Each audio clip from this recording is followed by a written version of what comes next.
Okay, another short video on the Harbor Freight mini mill, working on the ways. So I've got the table for the mill here on the granite. I've got it leveled out with a small shim. So as you can see, I've got the dial zeroed, and as I go this way, it stays zeroed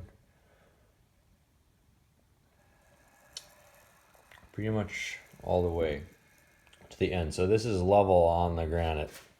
Now as I go this way, you can see it's hard with the glare, but let me shift the camera. I've already drifted off of zero quite a bit.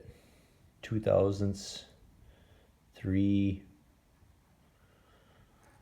See, then as I go, once I get to here, I'm back to zero. So this last 4 inches or so, it is flaring up 3 to 4 thousandths at the end. So yeah, then I hit zero here, and I'm basically zero all the way. So this thing is probably 16 inches long, and the last 4 inches here we have a high spot.